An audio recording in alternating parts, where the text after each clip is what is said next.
Human Development, Education and Rural Livelihoods. In this session, we have two papers, one by Karthik Muralidharan. He's going to talk on aggregate effects of school choice, evidence from a two-stage experiment. Karthik Muralidharan is, I think, well-known person in this group, but he is an assistant professor of economics at University of California, San Diego. His primary research interests include development, public and labor economics. He holds a PhD in economics from Harvard University. Vijayendra Rao will be talking on, from World Bank, will be talking on designing a social observatory for National Rural Livelihoods Mission. Vijayendra Rao is a lead economist in the development research group of the World Bank. He integrates his training in economics with theories and methods from anthropology, sociology, political science to study social, cultural and political context of extreme poverty in developing countries. He holds a PhD from the University of Pennsylvania. So first, I would request Karthik to talk for around 25 minutes, followed by 5 minutes of question and answer session, and then that will be followed by talk by Vijayendra. So I think I was here to see you. Hopefully, I think, even for people who heard me multiple times in the past week, I mean, this is, hopefully this is new. So this is joint work with Michael and Venki, and it's work that's been underway for 4 years, so it's just being brought out right now, so I'm looking forward to comments. So basically, the background to this, those of you who know my work in education and some of the other facts in education in India, I don't need to belabor these major facts, which is primary school enrollment is very high, but learning levels are really low. Severe accountability problems in the public education system. So there's another paper which I initially proposed presenting to Philip, which was, we've just finished an all-India panel study of the same schools that we covered back in 2003. And the headline number is that the teacher absence rates have stayed the same at 25% over the 7 years, even though you've increased spending on SSA. And so there's a lot of work we do there with school-level fixed effects and school-level panel data. But bottom line is service delivery continues to be a major problem. And so the one major phenomenon that's been happening in Indian education in the past 10 years is an explosion in the number of budget private schools catering to the poor. And so if you look at the numbers, so this is the paper by Surendra K and Rukmini and others, using the Human Development Survey data in 2005, and they estimate that over 20% of rural children and 50% of urban children aged 6 to 14 attend private fee charging schools. To put that number in perspective about how ridiculously high that number is relative to most public schooling systems in the world, is this is higher than Chile, right? And Chile has a fully voucher-based system, so where you can take public funding and go to any private school. So India has more kids in private school than Chile, which has a fully voucher-based system. So it just gives you a sense of how big the magnitude of private schooling is in India. And we've done some work and other work looking at the drivers of this demand, and the two main drivers of demand for private schools appear to be, on one hand, a demand for English, which seems to be not catered to as much in the public schooling system, and the sense of public school failure. So this is a slide I took out, but if you look at the predictors of a village having a private school in our All India sample, in fact, it's negatively correlated with district per capita income, but positively correlated with public school teacher absence. Now, of course, that's all correlational, but suggestive that public school failure is a non-trivial part of the drive for demand. Not in all public schools. So, in fact, yeah. So there are many states where, and we can talk later about the network aspects of language. But the one-line summary of language policy in India is most politicians want their own kids in English medium school, but would like the state system to run in the local language, right? Like, I mean, and it's in fact, yeah, I'll save this talk for discussion because there's a very nice book by a friend of mine who's now a professor at Yale Law School on network power, is talking about what globalization is in many ways, is convergence in certain standards. And so while nobody forces you to learn English, it is done of volition, but there's still a certain element of coercion because you were kind of shut out of networks if you're not in that mainstream. So I mean, these are complicated issues, right? So bottom line is just the big demand for private schools is non-trivially driven by demand for English. So here are just some summary stats from our sample, is that the private school kids on average tend to do significantly better than the government school kids by about 0.65 standard deviations in math and language. But as you might expect, these parents are also more affluent, and they're more affluent, they're more likely to be educated, and government school kids have more, schools have more kids from disadvantaged backgrounds. As you might imagine, the private schools charge fees. So this is back in 2007-8 when we started the project, so those numbers are higher now. But basically, government schools are free and private schools charge. That's about 1,500 rupees a year, so it's not surprising that it's only better off parents who go there. But the flip side is if you look at this from a public funding perspective and compare the fees with the per child spending in the public sector, then it would look like, the private schools are in fact a steal, right? Because the average per capita spending per child in the public schooling system is on average at least 3 times, if not higher, than the total per child cost in the typical private school, okay? So the combination of these facts essentially, so the motivation of course is that existing studies find significantly higher test scores in private schools, but both of these papers that we did with cross-sectional data and this other paper are confounded by variable selection issues. And theory and the cross-sectional data suggests a strong case for considering voucher-based education reforms that fund students and not schools. And so the basic idea here, of course, is increasing choice and competition. There's ethical as well as efficiency reasons to consider this, and in particular, the policy dialogue in education in India has been very concerned about social stratification in education, right? Meaning that's completely correlated with income.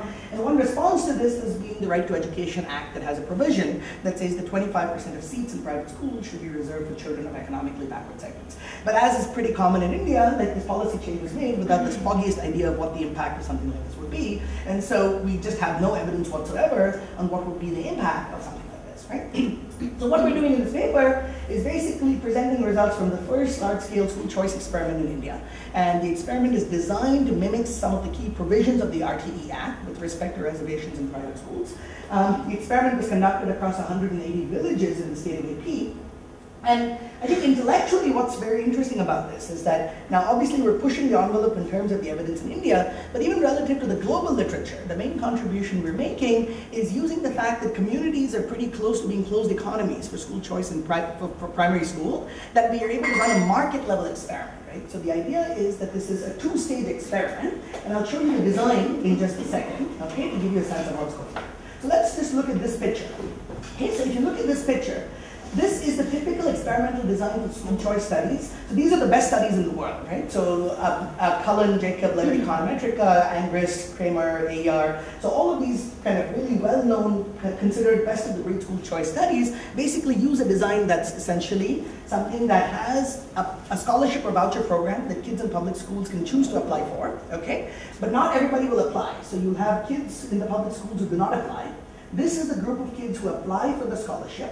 And then you have a lottery, right? So these are the winners of the lottery, these are the losers of the lottery, right? So group 3 versus group 2 is the state of the art in terms of analyzing the impact of school vouchers or choice. What you don't know, so there's 3 problems, right? And then this is the group of kids who starts out in the private school to begin with, okay? So there's 3 problems in the status quo. One big concern for voucher skeptics is that are these kids being hurt because you've lost some of your most motivated peers, right? So the motivated peers are the ones who take the vouchers and go to the private school. So are these kids hurt? Then you might worry, are these kids hurt because they have an influx of below average kids, like who are coming in and sitting in the classroom. So the fact that these kids are 0.6 standard deviations behind does that have negative spillovers and the kids are already in the private school. But even more fundamentally is this control group is not in fact a pure control group, right? Because the control group is contaminated by the fact that some of these kids have in fact left. It's contaminated by competitive responses on the part of the schools, right? I mean, schools might now decide to do something more to hang on to the kids who have a choice of leaving. And the resources typically don't follow these kids one for one because teachers are lumpy. And so typically you might probably have an reduction in class size in this group. So there's many reasons for thinking that state of the art is not in fact as good as we'd like it in terms of how we think about the control as well as the spillovers. Now, one thing, the initial title of this paper was the general equilibrium effect, and we've kind of toned that down because general equilibrium involves freedom of entry and exit of schools in the long run. And that's not something we're really going to be able to get at, right? What we're going to get at is really aggregate in a cross section, looking at what happens to each of these groups.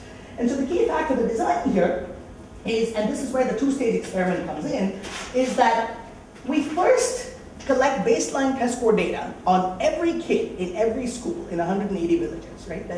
For kindergarten and grade 1. So there's 2 cohorts that we're following. And once we do that, we then go and offer the parents a chance to apply for a scholarship, right? So scholarship and voucher, we use the terms interchangeably, just because in India, voucher is kind of politically too loaded, and so scholarship is something people understand, but there's nothing in this that's conditional in performance, the way the word scholarship would be. So it's basically the same thing, okay? So, and then what you have is you get the applications from the parents. So parents have a chance to apply for the scholarship. But then normally they would apply, and when they apply, you're told very clearly that you're not guaranteed to get this, right? You're applying, and then there's a chance that you might or might not get it. So But the key difference here is that you might not get it at 2 levels. So normally you would apply and you would not get it if you had this lottery, and you might lose the lottery or you might win.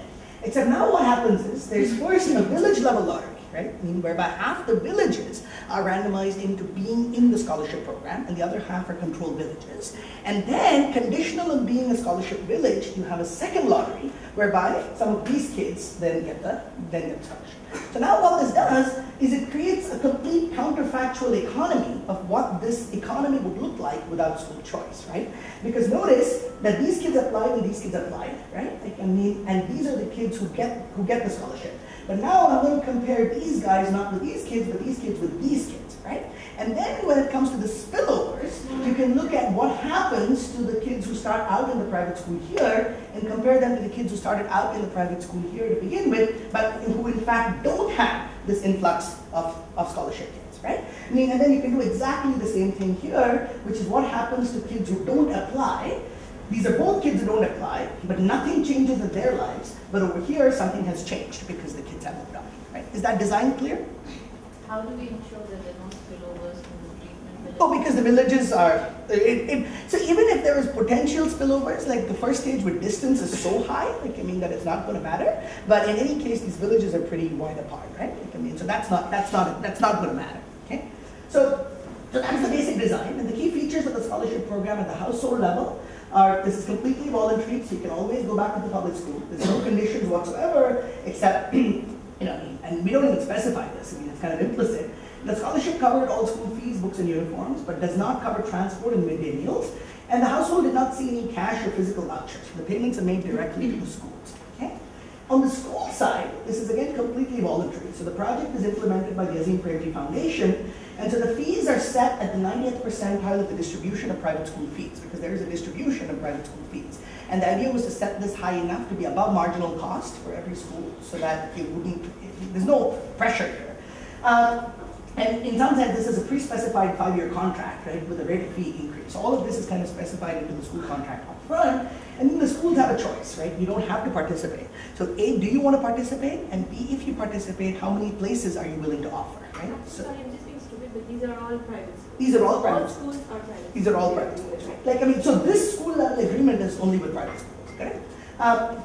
And so the schools are not allowed to cherry pick students, right? So suppose a school says, I'm willing to participate in this program and I offer 10 spots. And it happens that there's 15 kids who want to come to that school, then the schools can do one of two things. Either you accept all 15 or you have a lottery, right? I mean, for which 10 out of the 15 go there. So in many ways, this is a design that looks a lot like what the draft RTE looked like in 2005, right? Because there was this draft RTE bill, and we started this project in 2007. So the idea was to mimic the key provisions in that draft RTE bill, which talked about excess spots being allocated by lottery, about the 25% being allocated by lottery. And of course, this is also good for us from a scientific design perspective. But the idea was to design something exactly mapping into what the policy was supposed to be.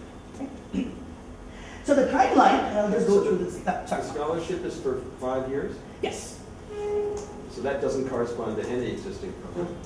Well, so I think what the government's idea was that this lottery for getting into the schools would be done in grade 1, right? Like, I mean, and then the schools are not allowed to kick you out on the basis of academic performance, right? But any public program is not, no one has put in place a 5-year program of scholarships, right? And that's going to end.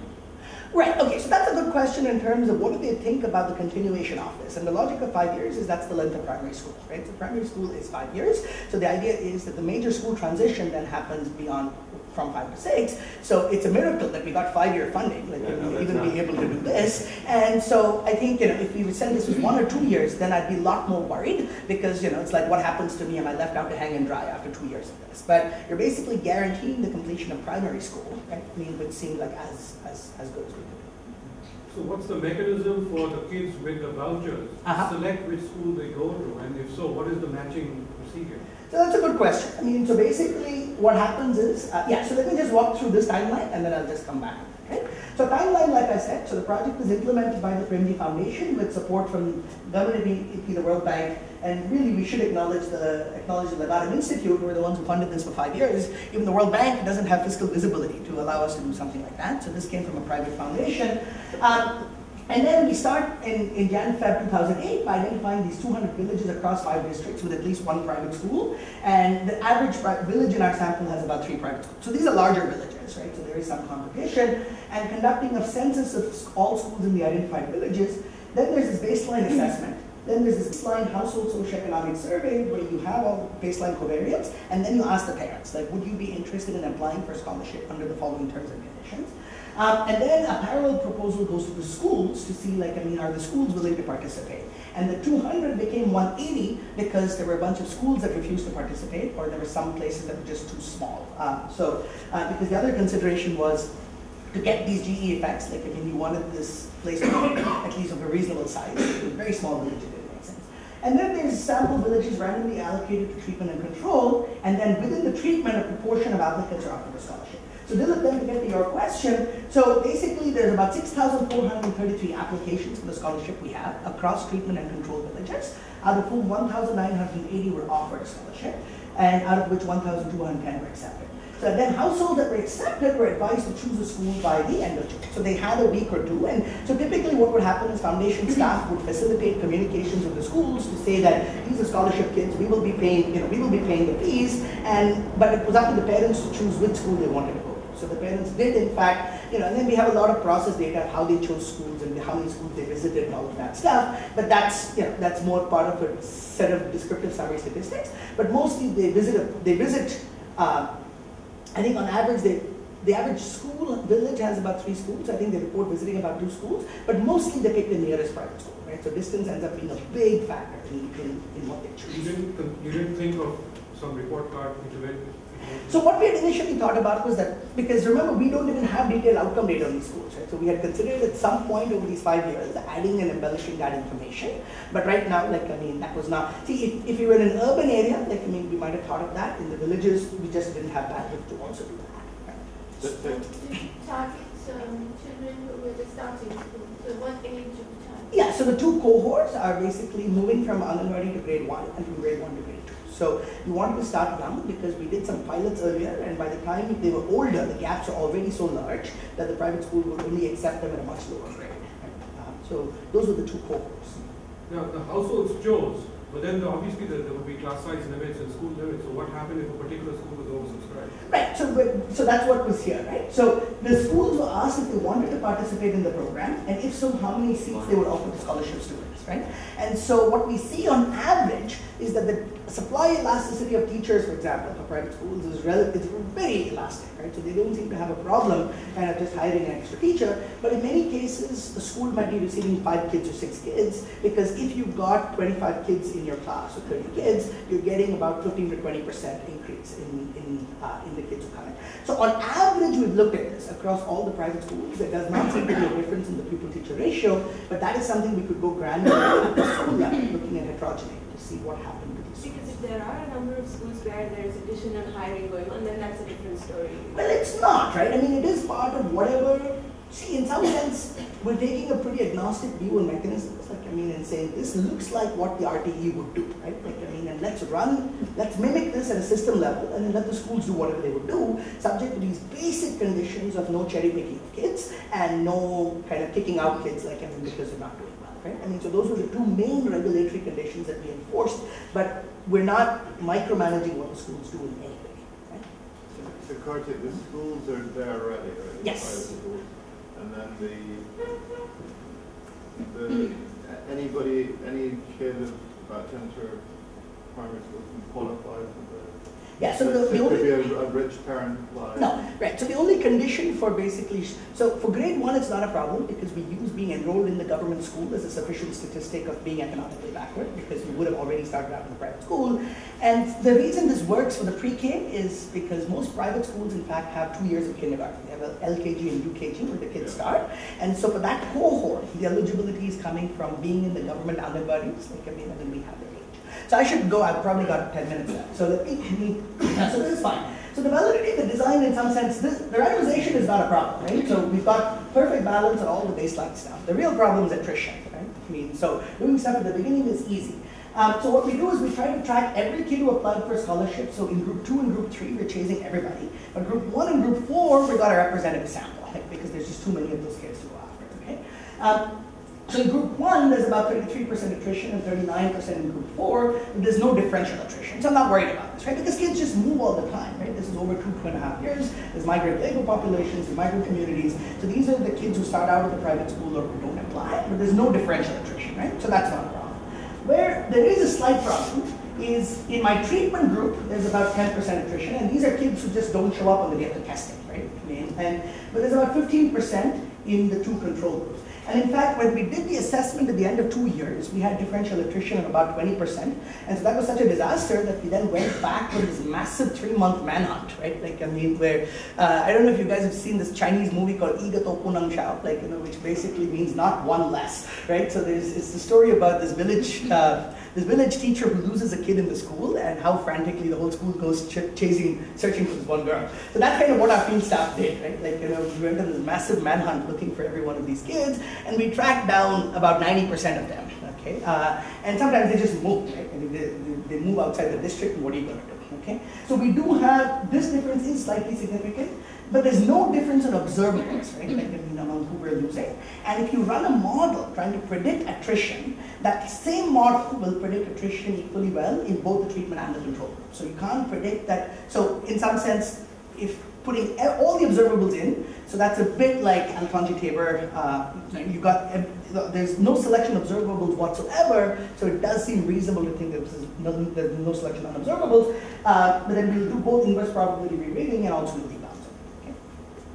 So let me kind of just show you some results, right? I mean, and this is just showing you just what's going on with teachers. So by most observable measures, these government school teachers are quote unquote much better because they're more experienced, they're more likely to complete in a college or master's, they almost always have teacher training compared to less than about a quarter of these guys.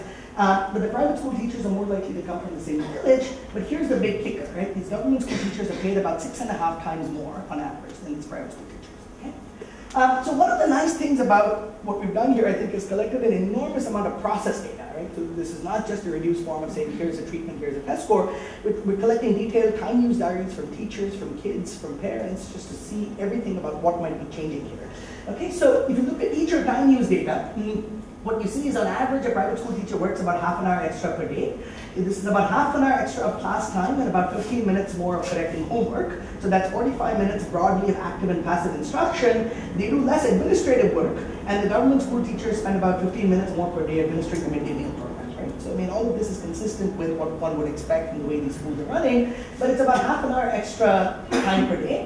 And then, what's the difference in midday meals, 35 and 90? Yeah, so I mean, I think this is the time that teachers in private schools are maybe organizing recess or like stuff like that, but this is the actual midday.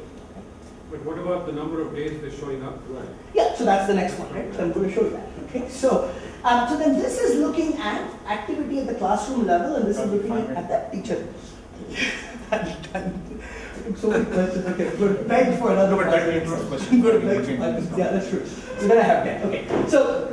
Right? So this is, on every measure of process, okay, it looks like the private schools are doing better. So they're more likely to be engaged in active teaching, more likely to have a teacher in a class, much more likely to appear in control of the class. So these are coded by our enumerators when they go like watch the classroom. And then this is then looking at it at the teacher level, right? So this is teacher absence. So when it's about 8% in the private schools and about 27%, right? Like in these government schools. Now notice that this looks much more stark than this, right? Is there a teacher present in the class? But that's because in the government school, if a teacher is absent, you just combine the grades, right? Like and then one teacher will be there in the class. So there's a lot less difference in whether a teacher is present in the class, but a much bigger difference in teacher absence. So the denominator is classroom, it doesn't look so bad. If the denominator is teachers, then it's very bad. And you can see this here, right? Same teacher teaches another class in the same room, which is about 80% of these government schools and about 20% here. Right? So this is kind of this composite story of what's going on in these schools. The teacher doesn't show up, you just combine them and sit down. Okay? This is, I'll skip through this quickly. Like, this is just looking at student time use diaries. But there's one very important point here, right? So what this is, this panel is saying what is the typical difference between private and government schools. And this is the applicants versus the controls, okay? So in a way, what this is telling you is what is the typical difference, and what this is telling you is how much of the difference is being bridged, right? Like by these scholarship kids. But in a way, you want to look at this guy because this is the intention to treat, and this is blown up by a factor of about 1.4 to account for the actual fraction of kids who went to the private school. So what's very interesting here is you notice that in time spent in school, remember there's about a half an hour difference in the teacher time diary, so that's exactly consistent with what you see in the students. And over here, there's a complete catch-up, right? I mean, so the scholarship kids are spending that extra half an hour a day in school. But what does not seem to have caught up is homework behavior, right? So over here, the typical private school kid does about 25 minutes extra a day of homework, but there's no extra time on homework for these scholarship kids. So what that's telling you is that behavior at home seems to be much, much harder to change, even for these scholarship kids, even though they're getting the scholarship, so they're spending more time in school, but they're not yet catching up in terms of homework time and homework behavior, but they're spending more time playing with friends. So these kids spend about 20 minutes a day less playing with friends. There's no such difference here. So they seem to be, so that's just where that missing time is going. Okay, now this is very interesting in terms of processes. Now, by now looking at what parents think, okay, parents satisfaction with the school. And then, so you notice that in general, parents are much more satisfied here, and we see that our scholarship parents are significantly more satisfied, okay? So the satisfaction difference almost looks like it's caught up with the typical satisfaction difference. But then, we're also asking the parents to rate their kids on two things. We're asking them to rate them on the levels of intelligence, discipline, interest, hygiene, etc. And then we're asking the parents on the trajectories, okay? Like how do you feel the teacher is doing in improving each of these things, okay? Now what's interesting here, it suggests that the parents are really quite on top of things, right? Like, I mean, that they're not clueless because they don't actually say that there's any, so if you look at this, there's a big difference in the levels, right? So the private school parents on average report higher intelligence, higher discipline, higher interest in school, homework, all of that stuff, but there's no difference in any of these things here except for hygiene. And I'll show you that this is backed up by the child data on using the toilet, okay? So what this is telling you is that the parents are not observing significant differences in levels on these outcomes 2 years into the program.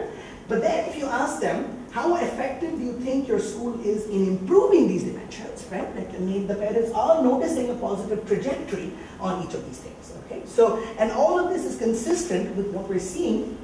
So then if you look at interviewing the kids, so look at this, does the child use the school toilet? And so this is the one place where the catch-up seems to be almost complete, right? Like, I mean, so in the private school, you're much more likely to use the toilet, right? I mean, and you're being trained to do that. But on a lot of other things, there's not that much change. Now, one thing here is that the scholarship kids are less likely to like going to school, okay? Because they're having to work harder, there's more homework. So the parents are happier, but the kids are not, okay? And there's a good reason for that. The other very interesting thing is for people who write the right to education, Land Pritchett has this famous description of India as a flailing state, right? That there's no connection between the head and the limbs, like, you know, between what the policy says and what actually happens. So as per official education policy, corporal punishment is banned, right? I mean, there's not supposed to be any beating in school. But again, like, this is very consistent in 5 years of work. About 80% of kids in government schools report having been beaten, like, you know, I mean, for something. And this is having been beaten in the past week, it's about 57%, okay? So people are getting beaten in school, and this is just the way the school system is functioning. So now let's go look at what's going on with test scores, okay? And this is in some sense the major puzzle. So the major puzzle is that in every process outcome, it looks like the private schools are doing better, okay? But when you go look at the test scores, there's basically exactly zero effect, right? Like, I mean, overall of the program. Now, there's important heterogeneity by subject. So if you look at this, like, you'll see that the English scores are significantly better, right? Like, I mean, but they're doing worse in math and Telugu. Now notice, by the way, that this is not the correct control. So now I'm going to go to the correct control. And you see that this doesn't seem to make that much of a difference, but this is the right one. And the story is basically the same, right? That the English scores are positive on average by about 0.18 standard deviations. The Telugu is negative, and the math is negative and non-significant. Now this is just taking a simple average of these three subjects. But you could imagine that if you were to do a market return weighted calculation, right? Like, I mean, then the impact would be positive because there's other work suggesting that the market returns to English, like, I mean, are considerably higher, like, I mean, than the market returns to the native language. I'm sorry, the private schools are taught in English and the public schools are not. Right, no, so just picking up going to an English school? Exactly, right? So I'm going to break it down. Non-interesting.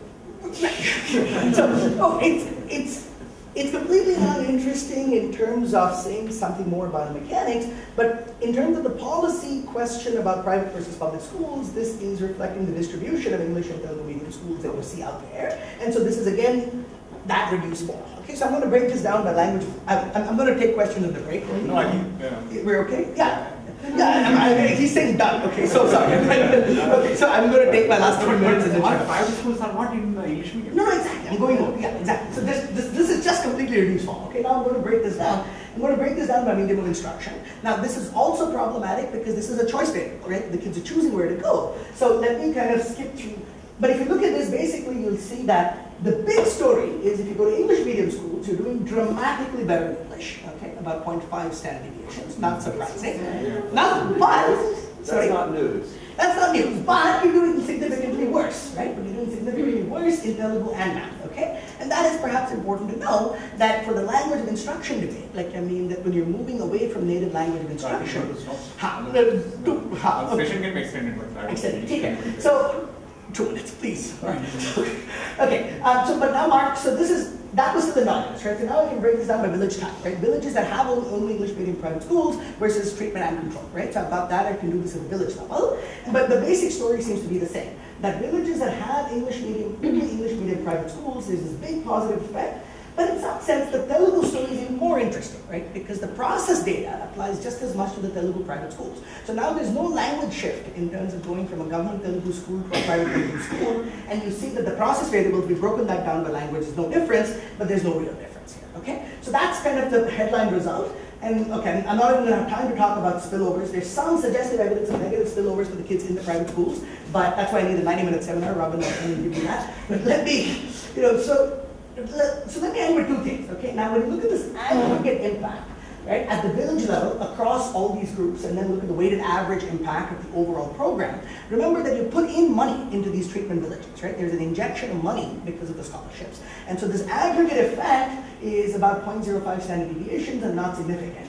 But then if I compare this with some of the other interventions we've done, like contract teachers or even performance pay for teachers, it looks like those might be more cost effective. Now again, a big part of this is the disruption of moving kids across schools, right? So you got to keep that caveat in mind. But let me just conclude by saying that I think the summary where we are is that the process indicators are a lot better for the private schools. Parental satisfaction is also significantly higher, but there's no significant impact in test scores with important heterogeneity by language. So in terms of interpretation, I think these are mixed results for the private school voucher debate, right? So at one level, the skeptics of private schools who would say that most of the cross-sectional differences are because of household characteristics might have something that need to back them up, because when you take kids with exactly the same household characteristics, you're not getting the change in test scores.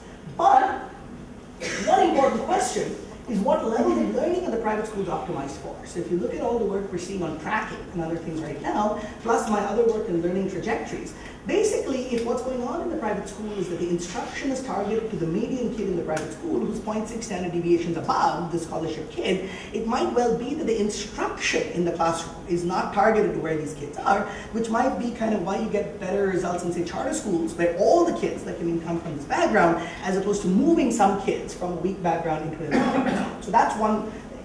There are adjustment issues, but then the most important thing to remember is that the value of the scholarship is only 40% of the per child spending, right? In the government school. So you could completely spin this around and say, hey, you could go to private management and get the same effective results at 60% less spending. And then the relevant comparison becomes equalizing the spending and then thinking about different forms of management. So I think I'll be a good researcher and say that there's something in here to keep every side happy or unhappy, and that we need more research. So I'll just stop there, and sorry for going. Karthik, thank you.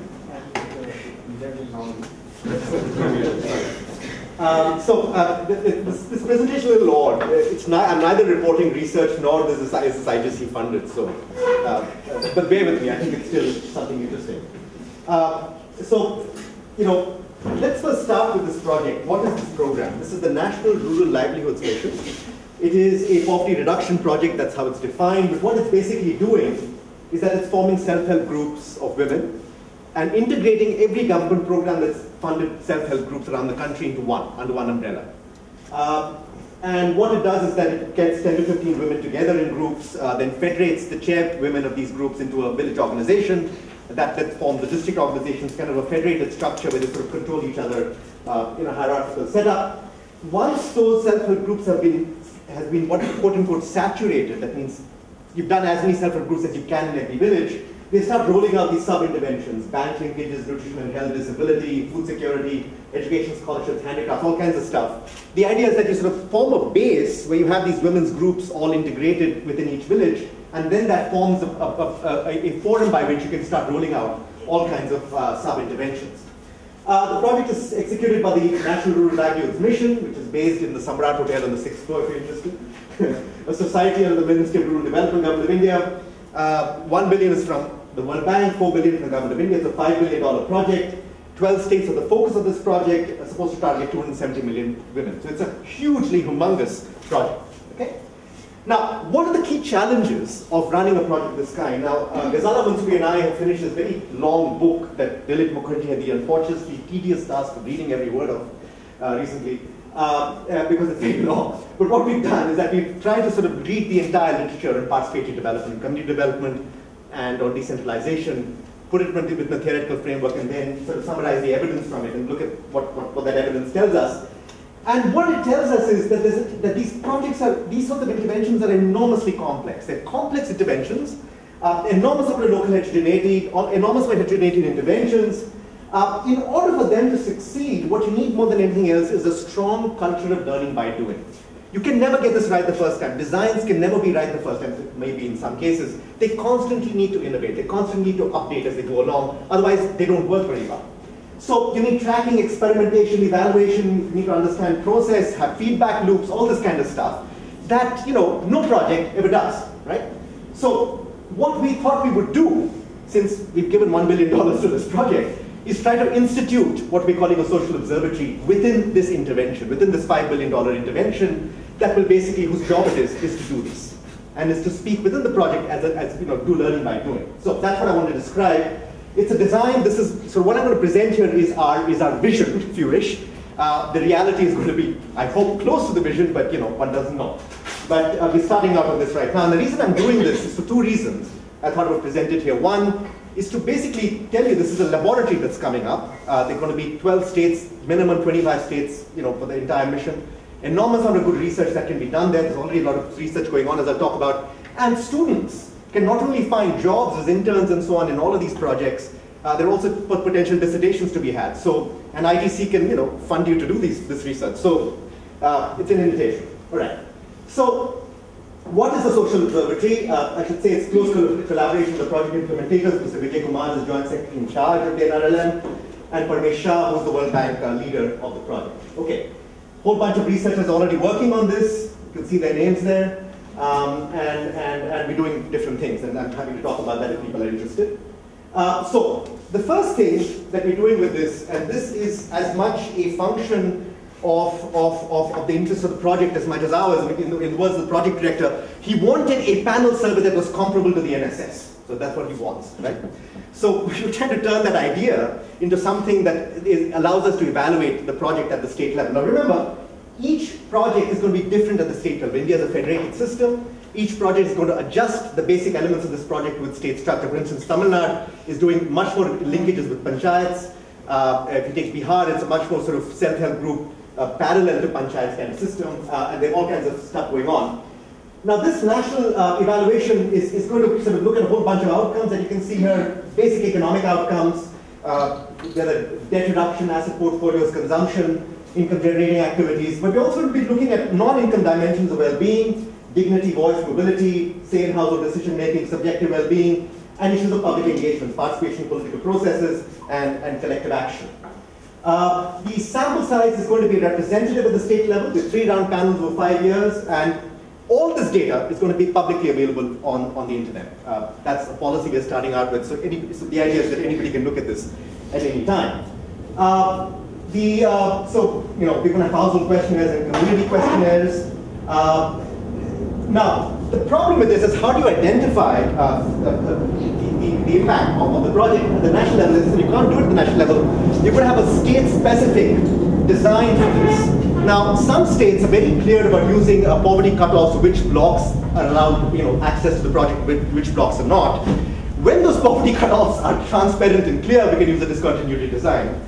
But as I discovered in many states, the chief minister's district, a block is always below the poverty cutoffs. It's kind of interesting. And if that's the case, we have to find another way, and probably some sort of matching method. But that's going to be the challenge. It's not going to be some. Now, in some states, and those states are Bihar, Orissa, and Tamil Nadu, we've already negotiated randomized rollout. So we're going to have a randomized design in at least 3 states. But as we start going around trying to sell this in other states, we might get more states to agree to a randomized rollout. The Bihar randomized rollout, the Bihar sort of evaluation is basically a random assignment of the core SHG, the self-help group intervention in 90 panchayat treatment, 90 control. Baseline is done. The follow-up is scheduled for July, September 2013. I guess I'm showing my age. And Orissa is a similar rollout to Bihar. Now AP, Andhra Pradesh, which is the pioneer in the self-help group movement, I mean, you can't find any districts or blocks without self-help groups. They're all, as Karthik I'm sure will tell you, they're everywhere. So basically what we're doing there is we're testing this health and nutrition rollout that they're doing on top of the self-help groups, which is basically child nutrition, child health. You can go into all this if you're interested, and a sustainable agriculture intervention. Now, we opened the proposals for sub-interventions, evaluating sub-interventions in other states, and and that kind of thing. The key principle with this has always been that the research has to follow the intervention, not the other way around, right? So really, the idea is to build a culture of learning by doing within the project themselves. So we negotiate these things with the government so that they find the evaluation to be of interest and importance to them. And that is what enriched on. So the second element of this, so there are different elements to this. The second element is the monitoring element, which I think is just as crucial. What we're going to be doing is that we're going to be tracking every woman who joins a self-help group with a profile. And that profile is a 2-page questionnaire that sort of lists out her land, her debt, her family sort of structure, and whether the kids are enrolled in school and so on. Very basic sort of living standards information. This is going to be repeated every year. So we're going to have a database of, at the end, I hope 270 million women, with basic information every year tracking their progress or their decline, as it were, on very basic indicators. The second thing is that every month, and in some states every week, the loan sheet that she fills out, what's called the Didi sheet in Bihar and other places, she fills out a sheet, that every group fills out the sheet saying who's taken what loan, how much they've repaid of that loan. Every piece of that is going to be entered into a database. And then every sub-intervention, and all these women are going to have specific individual IDs and a self-help group IDs, which is then going to be merged in with any other sub-intervention that takes place. So we'll have this humongous database of all states, panel, on very basic information that is project data, which is the management information system of the project. That I hope, I'm trying to push, is made publicly available to researchers. Okay? Because I believe that's where scrutiny is going to come from. Now, to me, that's an enormously interesting source of information in addition to the national survey we'll be doing, which will be a much more detailed set of questions. Okay? Now, the interesting thing about this data is that that data is then going to be aligned with dashboards. Yeah. I think it's a good idea, and certainly we like that.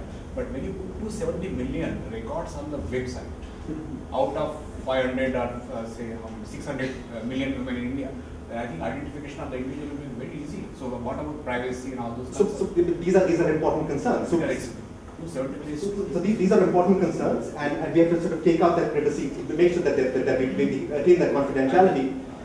We have been working on these things. This is still a work in progress. Thing with the census data where they there is an act, so apparently you cannot. I mean, even with the suitable anonymization and so on and so forth, if you can bypass that. Look, these points are well taken. I'm at the moment giving you an optimal design. I may not reach there. Right? So I'm giving you where we're thinking. So the government is saying it's very dangerous. We might not do that. But the point is that the project will have access to this information as well at every level, at the village level, the block level, the district level, and they'll have these dashboards that we're designing, which sort of we're taking the iPhone concept, where the actual sort of design that the chap looks at is very simple. There's enormous sort of statistical stuff going on behind it, so they can look at tracking at different patterns. What are you going to do with people moving around? So I mean, that's it's project data. So then we say that they moved around, that the self-help group is closed, woman has moved out of the self-help group. We're not looking at non-members, remember, just members of self-help groups. And we're going to tell you when they leave or when the group closes down. You don't try to track them? No, not in this data. But maybe in the survey we might try that, but not here. This is project data. This is not our data really. So anyway, the internet posting we'll have to work on. Now, the second thing we're doing is process monitoring, where in addition to this quantitative data that's being collected, there'll be a random sample in each state where a team is going in and basically doing qualitative work, looking at project implementation problems, and looking at how the project is being working and how it's being interpreted and dealt with by people, by members of the community, which will again be very useful to the project to understand what's working and what's not and how to fix it. And we're taking that just as seriously as we're tracking the quantitative information. We're also tracking social and political change in this way. And again, when you summarize these things, you want the project people to sort of get a 2-page summary of these results and not a 1,000-page report, because you want them to use the data in management decisions. Now, in addition to this, we're going to be doing a series of more researchy qualitative studies. In the state of Bihar, we are tracking matched pairs of treatment-controlled panchayats over a 2-year period. We're going to these villages every village every 3 months, getting detailed information, process of social and economic change. In AP, we got a thought of looking at the self-help group deliberative processes from the village, block, and district level. We've been tape recording these meetings at every level and analyzing them. But again, the field is open. So if you know any sociologists interested in doing some qualitative work, we're happy to talk to them. For the Bihar qualitative study, what we basically did, the design is a mixed methods design. We are doing, as I said, a randomized rollout with quantitative analysis with 90 villages and 90 panchayats on either side, a total sample of about 7,000 or 8,000 households. And we're looking at 10 panchayats, 5 panchayats sequence, 5 panchayats controlled, where we're doing the qualitative analysis, which is a subset of the quantitative. So we're able to sort of get both sorts of information from the same set of villages. Some of the questions we're looking at qualitative stuff in Bihar. Pretty obvious questions, but they sort of start getting more complex as you look more at them. Let me skip that part. The third part of sort of studies we're doing in Bihar, because this is just an example, Bihar is sort of more developed than the others, you can spend more time looking at it, are a set of field experiments. There's lots of stuff that you cannot get from quantitative surveys and from qualitative work that come via behavioral stuff. And this is joint work with Carla Hoff and a whole bunch of people, where we're sort of looking at the change in the development process that occurs within people, how their worldviews and self-concepts are changing, their sense of having basic rights. We're going to undertake experiments to assess women's self-confidence, the ability to work with persons of higher social status, inter-household bargaining, access to social networks, and the lenses with which they view the world. So a whole bunch of different stuff that comes from behavioral studies. Again, in Bihar, one of the interesting things we're trying to do, which we hope we can pull off, is we want to do the behavioral stuff in the same villages that we do the qualitative analysis. So we can understand the mechanism that result in the outcomes we get from behavioral analysis, right? So we'll really be able to, when you see the results of some experiments, you'll be able to tell what is it about these villages that resulted in these outcomes. And remember, you have treatment control, so that's a big difference and over time. Some details of experiments are given there. Let me just skip that part. Now, what is really important, I think, particularly for the ISI and organizations like this, is that this particular unit, this social observatory, what we're calling a social observatory, is the academic interface of the project.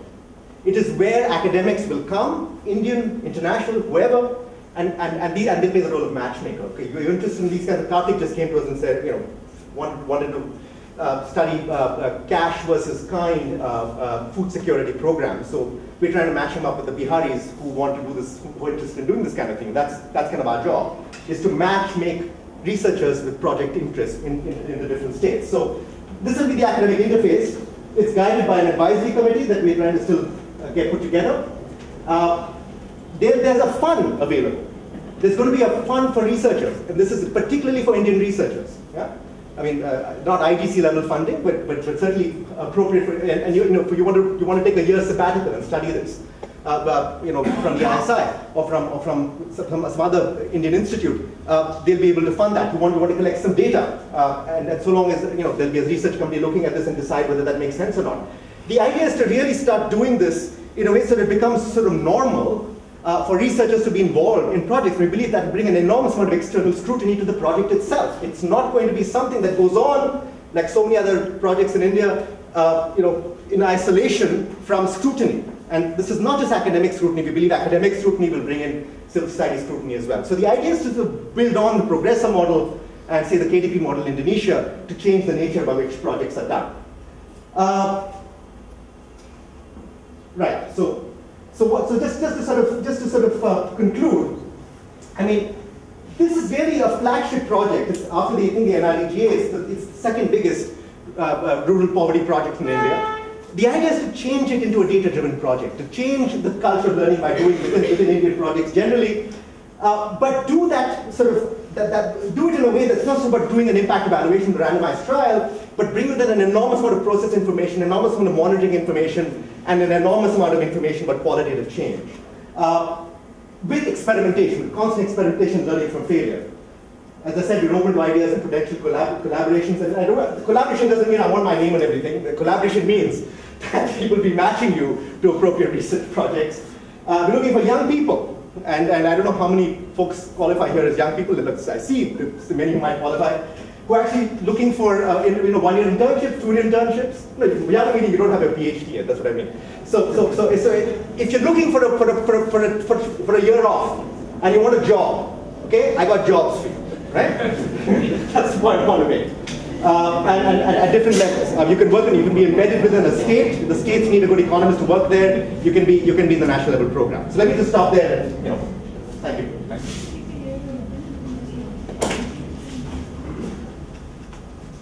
Yeah. How is the sample frame? State level, because we believe there's a state level evaluations. Now, at the same time, there has to be enough variation across treatment and control, so we can either use a matching method or some sort of discontinued design to get have enough power to get some results. So all of these criteria will have to come into determining the sample size.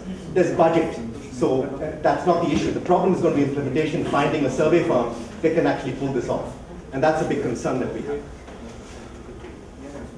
One is presumably decide whether they join or not. That's right. So that's not, so that's sort of endorsement. That's endorsement. But then, it wasn't apparent what you're presenting, what they actually get when they join. Right, so it's basic microcredit, right? So it's a basic microcredit project. Yeah. You get a pot of money that, women in the group decide who gets what for what purpose, they repay to the group. The group then repays it to the village organization. So that's what, and that goes on. So it's like a grooming type of... That's the core intervention. But on top of that, they're getting an enormous amount of inputs and empowerment, right? So, of various kinds and of sort of doing public collective action type things. How do you fix the PDS? How do you fix the panchayat and so on? They're doing some of that. But then once that's set up as a base, they're rolling out these sub-interventions. So nutrition interventions, which is basically finding women with kids and visiting them every month to make sure that they're getting adequate nutrition.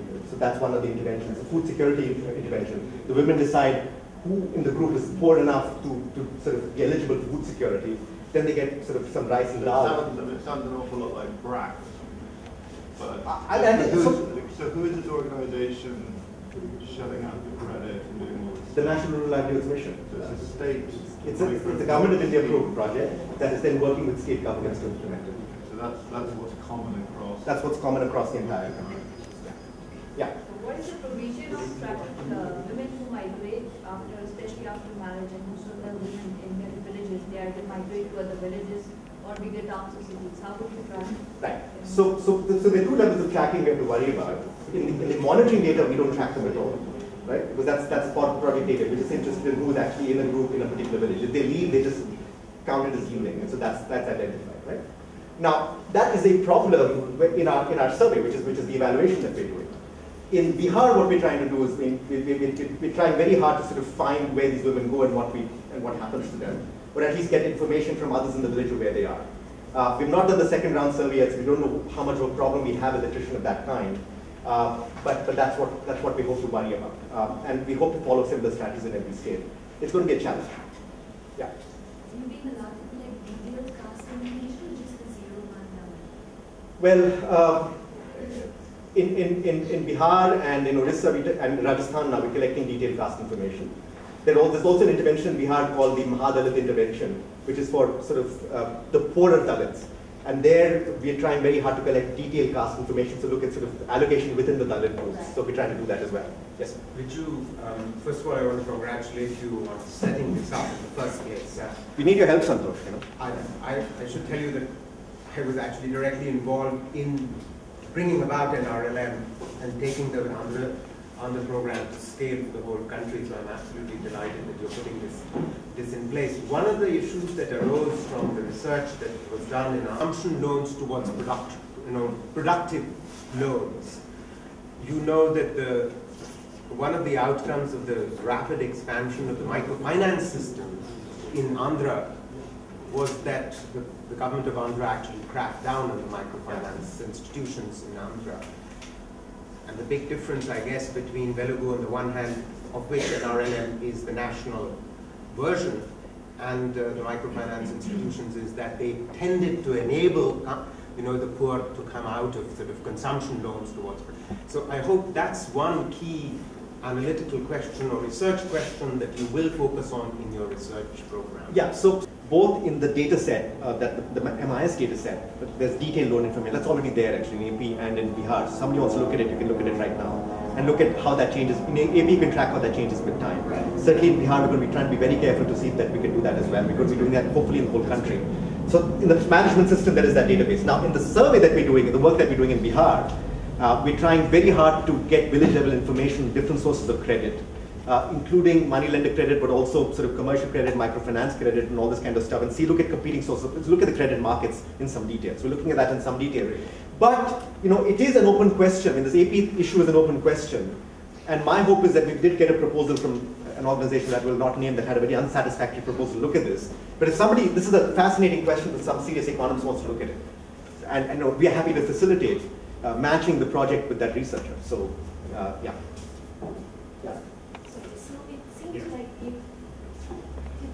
you have this very vicious victim, and there seems to be multiple interventions that will be stacked on top of one another. Do you worry that if you're particularly interested in I know you're looking multitude of outcomes, but let's say, would you be really able to separate which intervention is having what effect, or is that not any concern of yours? Or because it'll all kind of get clumped together. Yeah, so in Bihar we're less worried about it because the villages that we are looking at are just going to get the self-help group for 2 years. The 2-year gap from the treatment from baseline to the follow-up survey. And within that time, very little is going to happen. When you're doing the big nationwide thing, yes, we have to worry about it, and that's why, in addition to this big national tracking survey, we want some interventions to be specifically evaluated in specific cases. So, as I said, I tried to persuade Karthik to do one on food security. Ethan and others are doing one on nutrition and sustainable agriculture in AP, but they're in the whole country full of interventions worth looking at. And maybe also like stacking the timing. That's right. Well, that's going to be a little more tricky, but yeah, but I think that sort of doing it specifically might be good. Vijay, we have to stop here now. Thank you very much, Vijay and Karthik.